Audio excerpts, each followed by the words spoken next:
नमस्कार साथियों, मैं आपका साथी दिनेश बोहरा। आज राजस्थान की पूर्व मुख्यमंत्री वसुंधरा राजे के एक भाषण ने राजस्थान की राजनीति में कहें तो भूचाल ला दिया है।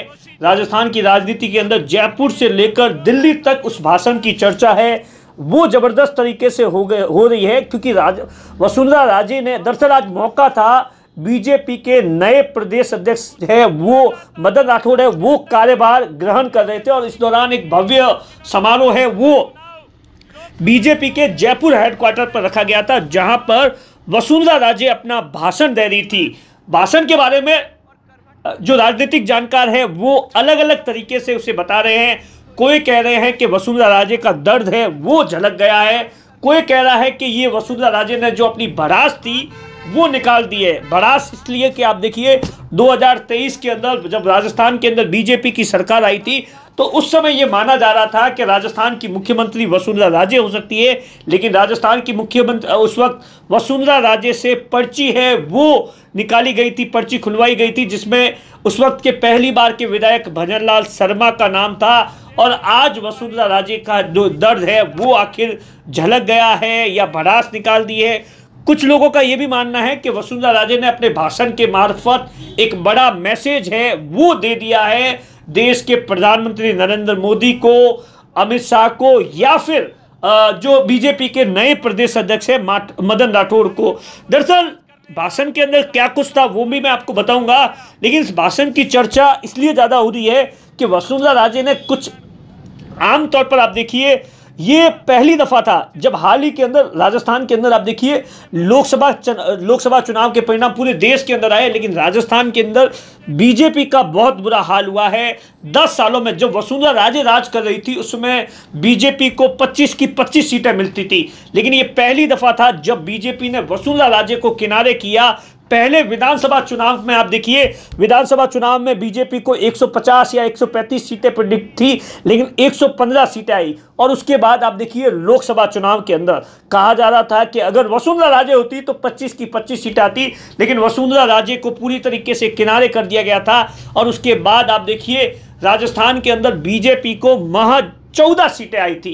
और उसके बाद क्योंकि लोकसभा चुनाव में आप देखिए वसुंधरा राजे ने अपने बेटे की सीट के अलावा कहीं पर भी प्रचार नहीं किया था। 4 जून 2024 के अंदर जो देश के अंदर लोकसभा चुनाव के परिणाम आए उसके बाद में कहीं ना कहीं आप देखिए मोदी और अमित शाह है वो कमजोर हुई है। और उसके बाद में वसुंधरा राजे पहली दफा सार्वजनिक मंच पर भाषण दे रही थी, और भाषण के अंदर आप देखिए किस तरीके से उन्होंने कहने को तो ये मदन राठौड़ को नसीहत थी, लेकिन बहुत बड़ी मैसेजिंग थी। वसुंधरा राजे ने क्या कुछ कहा है मैं पॉइंट टू पॉइंट आपको बताता हूं। वसुंधरा राजे ने सीधे तौर पर यह कहा है, मदन राठौड़ को कहा कि आपको सबको साथ लेकर चलने का काम करना पड़ेगा, लेकिन ये काम बहुत मुश्किल है। जी हाँ, मुश्किल है। और उसके आगे वसुंधरा राजे बोलती है इसमें कई लोग फेल हुए हैं। आखिर वसुंधरा राजे किसकी ओर इशारा कर रही थी? क्या इशारा सतीश पूनिया की ओर था, क्या इशारा सीपी जोशी की ओर था, या इशारा राजेंद्र राठौड़ की ओर था? ये तमाम चीजें हैं वो इस बात की चर्चा है वो चल रही है। और उसके बाद आप देखिए वसुंधरा राजे ने सबसे बड़ा जो बयान दिया कि राजनीति में वक्त हमेशा एक जैसा नहीं रहता है, सबका उतार चढ़ाव है वो, सबको उतार चढ़ाव है वो देखने पड़ते हैं। यानी आप सोचिए वसुंधरा राजे का इस वक्त है वो सही नहीं चल रहा है। कहीं ना कहीं ये मैसेज देने की कोशिश की है कि 10 साल तक लगातार मोदी और अमित शाह ने राज किया, पूरी तरीके से आप देखिए लोकसभा के अंदर बहुमत था, लेकिन अब वक्त है थोड़ा सा नीचे उतर गया है। तो उनका कहने का मतलब क्या ये है कि वक्त है वो मोदी और अमित शाह के लिए भी हमेशा एक जैसा नहीं चल रहा। उसके बाद वसुंधरा राजे आगे कहती है, वसुंधरा राजे मदन राठौड़ को नसीहत दे रही थी और बार बार जो वहाँ महाराज पंडित या बाबा बैठे थे उनको कह रही थी कि जो राजनीति के अंदर है वो 3 चीज़ों का ध्यान रखना चाहिए। 3 चीज़ों के बारे में वो जिक्र कर रही थी। पहली चीज़ थी आप देखिए वसुंधरा राजे कहती है कि पहली पद, और उसके बाद में कद, और उसके बाद में मद। वसुंधरा राजे का सीधे तौर पर यह मानना है कि पद और मद स्थायी नहीं होते। यदि आप अच्छा काम करते हैं तो कद आपका है वो स्थायी जरूर होता है। पद का यदि आपको अहंकार हो जाता है तो आपका है वो, अगर पद का मतलब उनका सीधे तौर पर ये कहना है कि बहुत सारे जो नेता है जब पद पर आते हैं तो एंकर हो जाते हैं, तो उसके बाद में कार्यकर्ताओं के साथ में ट्यूनिंग टूट जाती है या वो कार्यकर्ताओं की नहीं सुनते हैं, तो उसके बाद उनका बहुत बुरा हाल होता है। आखिर किसकी और जो निशाना था, क्योंकि आप देखिए उस वक्त मंच पर बहुत सारे बीजेपी के पूर्व अध्यक्ष बैठे थे, चाहे वो सतीश पूनिया हो, चाहे वो सीपी जोशी हो, चाहे वो अरुण चतुर्वेदी हो, चाहे वो अशोक परिणामी हो, चाहे वो कोई और भी थे, आप देखिए राजेंद्र राठौड़ थे, तो ये तमाम चीज़ें थे। उसके बाद में वसुंधरा राजे कहती है मेरे लिए सबसे बड़ा पद है जनता का प्यार। जी हाँ, वसुंधरा राजे इस बात से कतई कोई इनकार नहीं कर सकता है कि राजस्थान के अंदर बीजेपी के अंदर आज के समय में भी सबसे ज़्यादा अगर जो कोई लोकप्रिय नेता है तो वो वसुंधरा राजे है। जो वसुंधरा राजे आप देखिए कहीं पर भी चले जाए तो उनके चाहने वालों की सैकड़ों और हज़ारों की तादाद में है। बाकी आज के समय के अंदर भी आप देखिए बीजेपी के पास में जनाधार वाला नेता, कोई बड़ा नेता वसुंधरा राजे के कद का नहीं है, इस बात से इनकार नहीं किया जा सकता। तो वसुंधरा राजे आगे कहती है कि मेरे लिए सबसे बड़ा पद जनता का प्यार है, जनता का विश्वास है।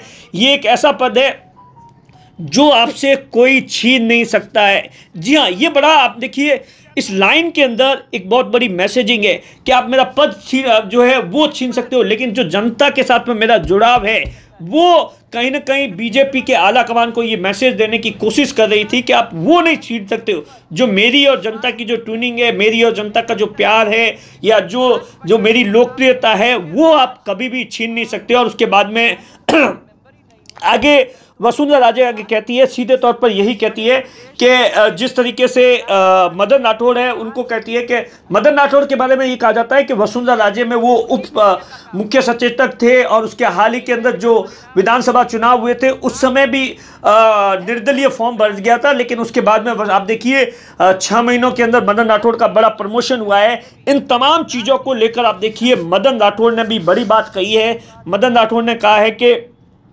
वसुंधरा राजे ने जो मुझे नसीहत दी है, जो गुरु मंत्र दिया है, चेतावनी दी है, इन तमाम चीज़ों का मैं ध्यान रखूंगा। और उसके बाद में आप देखिए वसुंधरा राजे ने एक और बड़ी बात कही कि कुछ मन में खटक भी आता है, मतलब कुछ मन में पीड़ा भी आती है जब आपको मुख्यमंत्री नहीं बनाते हैं या तमाम चीज़ें नहीं बनाते हैं, लेकिन उसके बाद में भी तमाम चीज़ों को पार्टी को देखते हुए उस घूंट को पी जाते हैं। इन तमाम चीज़ों को लेकर कुल मिलाकर आप देखिए वसुंधरा राजे आमतौर पर इस तरीके से भाषण बेहद ही कम देती है, लेकिन इस बार जिस तरीके से लोकसभा चुनाव के परिणाम आए हैं और उसके बाद अब वसुंधरा राजे का ये भाषण, क्योंकि इससे पहले भी आप देखिए चाहे सीपी जोशी का पदभार का जो समारोह था या सतीश पूनिया का था, लेकिन वसुंधरा राजे इस तरीके से कभी नहीं बोली है। पहली दफ़ा था वसुंधरा राजे है वो खुलकर बोली है, दिल से बोली है। और इसी स्पीच की जो है वो आप देखिए दिल्ली के अंदर ज़बरदस्त तरीके से चर्चा हो रही है।